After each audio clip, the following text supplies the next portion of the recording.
तो आज की इस क्लास में हम लोग देखने वाले हैं कक्षा 10वीं की गणित का अध्याय 7 में लोग देखने वाले निर्देशांक ज्यामिति। यह निर्देशांक ज्यामिति आपने कक्षा 9वीं में भी पढ़ा हुआ है और कक्षा 10वीं में भी पढ़ने जा रहे हैं। कक्षा 9वीं में आपने क्या पढ़ा था? कक्षा 9वीं में आपने चतुर्थांश के बारे में और उन बिंदुओं को दर्शाने के लिए कि हम लोग चतुर्थांश में उन बिंदुओं को कहाँ पे दर्शाएंगे, ठीक है। और आपने यह देखा था कि भुज और कोटि को हम लोग किस प्रकार से दर्शाते हैं, तब वह किस चतुर्थांश में स्थित है। अब हम लोग क्या करेंगे, जो बिंदु हम लोगों ने कक्षा 9 में दर्शाए थे, अब हम लोग क्या करेंगे कक्षा 10 में कि उन बिंदुओं के बीच की दूरी निकालेंगे, ठीक है। आइए जरा एक बार देख लेते हैं हमने कक्षा 9 में क्या पढ़ा था, ठीक है। जैसे कि आप जानते हैं कि आपके सामने यहाँ पर एक चतुर्थांश दर्शाया गया है, ठीक है। यह आपका जो होगा पहला चतुर्थांश होगा, यह आपका दूसरा चतुर्थांश होगा, यह आपका तीसरा होगा और यह आपका चौथा चतुर्थांश होगा, ठीक है। यह 4 चतुर्थांश हो गए। और इन चतुर्थांशों में आप यह देखेंगे कि यहाँ पर दोनों एक दूसरे को जो काट रहे हैं, यह आपका क्या कहलाएगा? यह आपका कहलाएगा मूल बिंदु। क्या कहलाएगा? मूल बिंदु के नाम से इसे हम जानते हैं, ठीक है। और यही मूल बिंदु जो हमारा होता है, तो यहाँ पर ये 0, 0 होता है। मूल बिंदु हमारा क्या होता है? 0, 0। और ये जो पट वाली लाइन आप देख रहे हैं क्षैतिज, इसे हम लोग बोलते हैं यक्स अक्ष के नाम से जाना जाता है, ठीक है। और ये जो ऊपर वाली लाइन है इस प्रकार से ऊर्ध्वाधर लाइन, इसे हम वाई अक्ष के नाम से जानते हैं, ठीक है। तो मूल बिंदु के ऊपर की जो वाई अक्ष होता है यह धनात्मक होता है, यह पूरा सिरा वाई अक्ष के ऊपर का क्या होता है? धनात्मक। और अगर हम बात करें नीचे के लिए, यह मूल बिंदु से जो नीचे होता है, यह वाई सिरा जो होता है यह हमारा ऋणात्मक होता है, ठीक है। उसी प्रकार से मूल अक्ष के अगर हम दाएं की बात करें तो यह हमारा धनात्मक होता है एक्स अक्ष, और इस तरफ हम बात करें तो एक्स अक्ष हमारा क्या होता है? ऋणात्मक होता है, ठीक है। तो इसे हम लोग क्षैतिज रेखा के नाम से भी जानते हैं। इसे हम किस रेखा के नाम से जानते हैं? क्षैतिज रेखा। किसके नाम से? क्षैतिज रेखा के नाम से। और यह जो हमारा है ऊर्ध्वाधर रेखा है। कौन सी है? ऊर्ध्वाधर रेखा है, ठीक है। ऊर्ध्वाधर रेखा। अब उसके बाद हम लोग तो ये जान चुके हैं।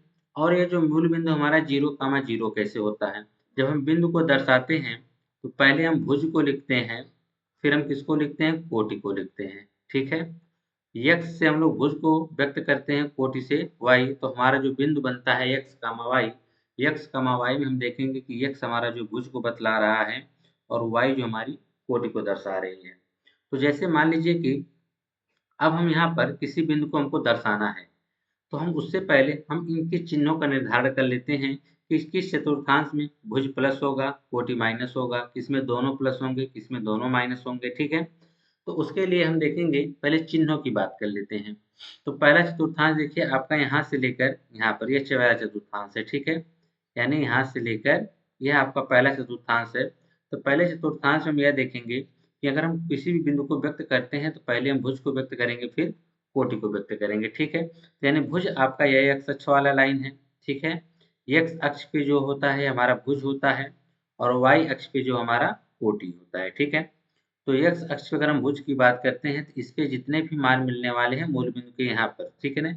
यह देखिए यहाँ से लेके यहाँ पर ये जो आपको एरो दिखाई दे रहा है, यह और यह मिला के पहला चतुर्थांश, ये सब पहले चतुर्थांश में आएंगे इधर के एरिया, ठीक है।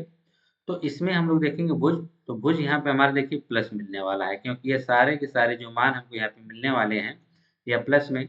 और यहाँ पे ये ऊपर की तरफ हम देखेंगे, यह भी हमारा कोटि जो है प्लस में है, इसलिए पहले चतुर्थांश में जो है भुज और कोटि दोनों प्लस में होंगे। उसी प्रकार से दूसरे चतुर्थांश की बात करते हैं। दूसरे चतुर्थांश में अगर आप देखेंगे तो यहाँ से लेके यहाँ तक यह दूसरा चतुर्थांश है। और दूसरे चतुर्थांश में अगर हम यहाँ ध्यान से देखेंगे तो पहले हम भुज लिखते हैं, तो भुज हमारा यहाँ से यहाँ तक देखिए किस में आएगा? माइनस में आएगा। और कोटि हमारी जो यहाँ पे देखेंगे तो यह हमारा प्लस में है, तो कोटि हमारे यहाँ पे क्या हो जाएगी? प्लस। तो इसमें दूसरे चतुर्थांश से हम जानते हैं भुज माइनस होता है, कोटि क्या होती है? प्लस में होती है। तीसरे चतुर्थांश की बात करते हैं। तीसरा चतुर्थांश देखिए यहाँ से लेकर और यहाँ तक, यह सब तीसरे चतुर्थांश में है। तो तीसरे चतुर्थांश में हम यह देखेंगे, पहले भुज लिखेंगे तो भुज तो यहाँ पे हमारा माइनस में है, ठीक। और हम कोटि की बात करेंगे तो कोटि भी हमारे यहाँ पे क्या है? माइनस में है। तो भुज और कोटि दोनों के इसमें क्या होंगे? माइनस होंगे, ठीक है। आपसे अगला प्रश्न पूछ दिया जाए चौथे चतुर्थांश में कि कौन सा प्लस होगा, कौन सा माइनस होगा। तो उसके लिए देखेंगे यह चौथा चतुर्थांश जो है यहाँ से लेकर और यह है। तो चौथे चतुर्थांश में अगर आप ध्यान से देखेंगे तो यहाँ पर यह जो लाइन हमको दिखाई दे रही है, यह तो हमारा भुज है जो कि प्लस में है, और यह हमारी कोटि है जो कि किसमें है, माइनस में है। इसका जो चतुर्थांश में जो चिन्ह होंगे चौथे में, वह भुज प्लस में होगा, कोटि माइनस में होगा। तो इन चिन्हों को आप ध्यान में रखिएगा। आपसे प्रश्न पूछा जा सकता है कि -3, 5, ठीक है। तो -3, 5 किस चतुर्थांश में है? तो आप देख रहे हैं कि भुज माइनस में, कोटि जो आपकी प्लस में है। तो भुज माइनस में, कोटि प्लस में किस चतुर्थांश में होगा? तो आपका यहाँ पे सामने लिख देंगे, यह द्वितीय चतुर्थांश होगा, दूसरे चतुर्थांश में होगा, ठीक है। उसी प्रकार से अगर आपके सामने लिख दिया -3, -7, तो यह किस चतुर्थांश में होगा? तो यहाँ पे देखिए दोनों माइनस में है। अगर दोनों माइनस में होंगे तो यह तीसरे चतुर्थांश में होगा। अगर आपके सामने कहीं लिखा जाए 5, -3, तो आप कहेंगे कि 5 अगर प्लस में है, 3 माइनस में, यानी भुज प्लस कोटि माइनस में किस में होती है?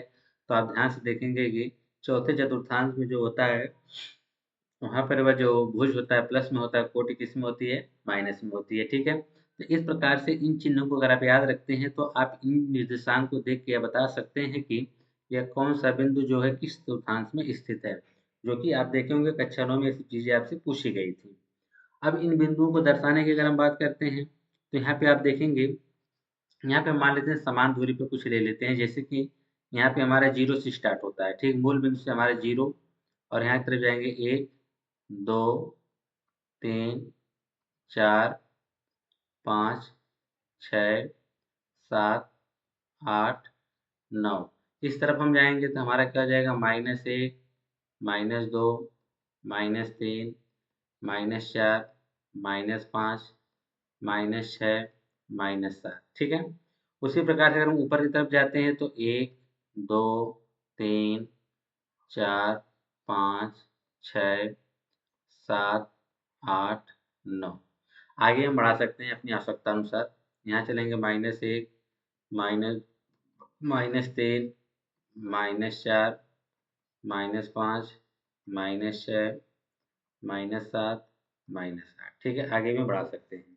तो यह ध्यान रखिएगा, जब हम किसी भी अक्ष पर हम लोग अंकों को अंकित करते हैं तो यह ध्यान रखिएगा कि इनके बीच की जो दूरियां हैं वह समान होनी चाहिए। जैसे जो 0 से 1 है, 1 से 2, 2 से 3, 3 से 4, 4 से 5 है, इन सबके बीच की दूरियां एक्स अक्ष पे सबकी समान होनी चाहिए। एक्स अक्ष पे जितना भी आपने व्यक्त किया है, सबकी दूरियां समान होनी चाहिए, और वाई अक्ष पे जितने भी आपने अंक को अंकित किया है, उन सबके बीच की दूरियां भी क्या होनी चाहिए? समान ही होनी चाहिए, ठीक है। अब जैसे कि आपके सामने प्रश्न है कि -3, 5 को हमको व्यक्त करना है। हम जानते हैं कि चतुर्थांश में आएगा, दूसरे में आएगा, तो हम दूसरे में आ गए। यहाँ पे देखिए पहला वाला जो मान होगा यह भुज होगा, दूसरा वाला कोटि। भुज जो हमको एक्स अक्ष पे मिलता है, कोटि हमको वाई अक्ष पे, ठीक है। तो यहाँ पे भुज अगर हम देखेंगे तो -3 दे रखा है, तो अगर हम ध्यान से यहाँ पे देखेंगे इसको व्यक्त करने के लिए, तो आइए व्यक्त किया जाए। तो भुज पे -3 चलना है, तो यहाँ से -1, 2, 3, ये आपका हो गया, ठीक। और कोटि पे कितना चलना है? 5, जो कि प्लस में है, तो ये हमारा हो गया कितना? 5। एक बिंदु यहाँ पे, एक बिंदु यहाँ, भुज यहाँ पे मिला, कोटि यहाँ पे, दोनों को मिला दीजिए। इसको हम डॉट डॉट करते हुए ऊपर लेके जाएंगे, ठीक है। और इसको हम इस प्रकार से लाएंगे, जहाँ पे दोनों एक दूसरे को क्या कर रहे हैं? काट दे रहे हैं। जहाँ पे दोनों एक दूसरे को क्या कर रहे हैं? काट दे रहे हैं। यही आपका हो जाएगा 3, 5 हो जाएगा। यानी एक बिंदु हमको यहाँ पे मिल गया। दूसरा बिंदु अगर हमारा -3, -7 है, अगर हम इसको व्यक्त करना चाहें इसमें चतुर्थांश में, तो यह किस में आएगा? तीसरे चतुर्थांश में आएगा। तो 3 यहाँ पे, -3 कहाँ पे मिलेगा? तो -3 देखिए यहाँ पर हो जाएगा, और -7 नीचे आना पड़ेगा, तो वाई अक्ष पे हमको 7 नीचे आना पड़ेगा यहाँ पर। इसको हम डॉट डॉट डॉट डॉट यहाँ इस तरह बढ़ाते हैं, और इसको हम लोग डॉट डॉट डॉट डॉट करके कहाँ लाते हैं? नीचे की तरफ। जहाँ दोनों एक दूसरे को ठीक काटेंगे, वहीं पर आपका निर्देशांक मिलेगा -3, -7 मिल जाएगा, ठीक है। उसी प्रकार से अगर हमको इस वाले चतुर्थांश को व्यक्त करना हो, इस बिंदु को, तो हम जानते हैं कि यह किस चतुर्थांश में होगा? यह हमारा चौथे चतुर्थांश में होगा। तो चौथे चतुर्थांश में अगर हम ध्यान से देखेंगे तो यहाँ पर x अक्ष पे 5 चलना है। तो x अक्ष पे अगर हम बात करें तो 1, 2, 3, 4, 5, x अक्ष पे हमने कितना चला? 5, और y अक्ष पे कितना चलना है? -3। इसको हम डॉट डॉट डॉट डॉट, इसको थोड़ा टेढ़े हो गया, इसको इस तरह से बढ़ाएंगे, और इसको हम इस तरह से लेके आएंगे। जहाँ दोनों एक दूसरे को काट देंगे, वहीं पे हमारा हो जाएगा 5, -3। तो इस प्रकार से बिंदुओं को तो आपने कक्षा 9 में दर्शा दिया होगा, ठीक है। लेकिन हम कक्षा 10 में क्या सीखने वाले हैं, कक्षा 10 में ये सीखने वाले हैं कि दो बिंदु हमको दे देगा।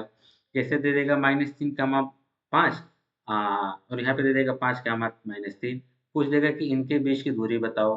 तो इनके बीच की दूरी हमको ये बतानी है कि एक बिंदु यहाँ पर है और एक बिंदु यहाँ पर है, तो इनके बीच की दूरी कितना होगी। तो इनके बीच की दूरी का सूत्र ज्ञात करने के लिए हमारे पास एक फार्मूला है। तो उसके लिए हम क्या करते हैं, यहाँ पर देखते हैं यह भी एक्स और वाई है, यह भी एक्स वाई है, तो इसे हम दो नाम दे देते हैं। इसको हम नाम दे देते हैं x1 कामा y1, इसे हम क्या कह देते हैं x2 कामा y2। ठीक है। अब इनके बीच की दूरी को ज्ञात करने के लिए हमारे पास एक फार्मूला होता है। वो फार्मूला हमारे पास क्या है, d बराबर अंडर रूट। फार्मूला क्या होता है, x2 माइनस x1 का whole square plus y2 minus y1 का होल स्क्वायर। ठीक है। या इसे कहीं पर यह भी लिखा मिलता है, d बराबर under root x1 minus x2 का whole square plus y1 minus y2 का होल स्क्वायर। ठीक है ना। तो यहाँ पर आप चाहे x2 माइनस x1 कहिए, चाहे x1 माइनस x2 कहिए, ठीक है, दोनों से आप कोई भी फार्मूला लगा सकते हैं, दोनों से उत्तर सेम ही आएगा। ठीक है। ऐसा क्यों, क्योंकि उसके ऊपर स्क्वायर लगा हुआ है, तो जिसके वजह से कोई फर्क नहीं पड़ता है। इसे आए तो आप d बराबर यह भी लिख सकते हैं, क्या, x1 माइनस x2 का whole square plus y1 minus y2 का होल स्क्वायर। ठीक है। दोनों में से आप कोई भी एक फार्मूला यूज कर सकते हैं। तो यहाँ पर हम देखेंगे कि हमारा जो एक बिंदु है x1 और y1 है, यहाँ पे हमारा x2 और y2 है। ठीक है ना। तो इसके लिए हम क्या करेंगे, यहाँ पर हमारा जो है बिंदु है, अच्छा इनका हम नाम दे देते हैं। चलो इस बिंदु का नाम हम दे देते हैं a और इस बिंदु का नाम हम दे देते हैं b। a का निर्देशांक -3, 5 है। तो यहाँ पे लिखेंगे a का जो निर्देशांक है -3, 5 है और b का जो निर्देशांक है 5, -3 है। b का निर्देशांक देखिए 5, -3। अब इनके बीच की दूरी निकालना है, तो उसके लिए हम क्या करेंगे, लिखेंगे x1 बराबर यहाँ पे हमारा -3 है, y1 बराबर हमारा यहाँ पे कितना है 5, x2 बराबर हमारा कितना है 5 और y2 बराबर हमारा क्या है -3। अब इनके बीच की दूरी ज्ञात करना है, तो उसके लिए हमारे पास फार्मूला है क्या है, ए बी। अगर देखिए बिंदु दिया है तो हम जो है ए बी लिखेंगे, अगर बिंदु नहीं दिया तो हम डी से व्यक्त करेंगे। ठीक है ना।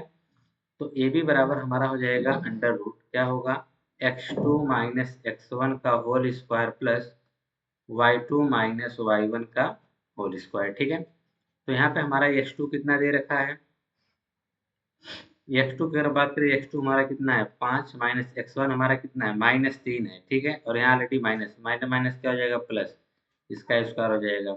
y2 हमारा कितना है -3 है और y1 कितना है हमारा -5 है, तो यहाँ पे इसका स्क्वायर हो जाएगा। ठीक है।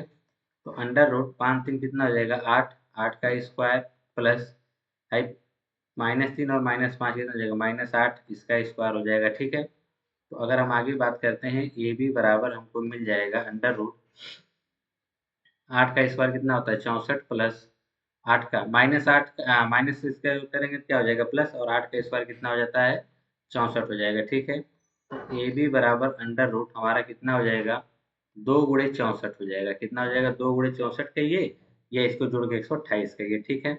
और हम जानते हैं कि 64 जो है 8 बन के बाहर निकल जाएगा, प्लस माइनस 8 बन के बाहर निकलेगा और अंडर रूट में क्या रह जाएगा 2 रह जाएगा। ठीक है ना। अगर कोई भी निर्देशांक ज्यामिति में अगर कोई भी करड़ी से बाहर निकलता है तो वो प्लस और माइनस दोनों हो जाएगा। ठीक है ना।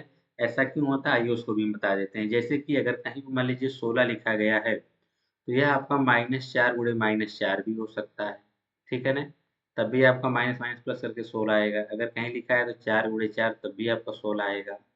अगर यह अंडर रूट इसको आप कर रहे हैं, ठीक है, अगर इसका आप अंडर रूट ले रहे हैं, ठीक है ना, इसका अंडर रूट आपका यहाँ से -4 मिलने वाला है और यहाँ से आपका क्या मिलने वाला है +4, तो इसलिए आपको कहा जाता है +-4 होगा। ठीक है।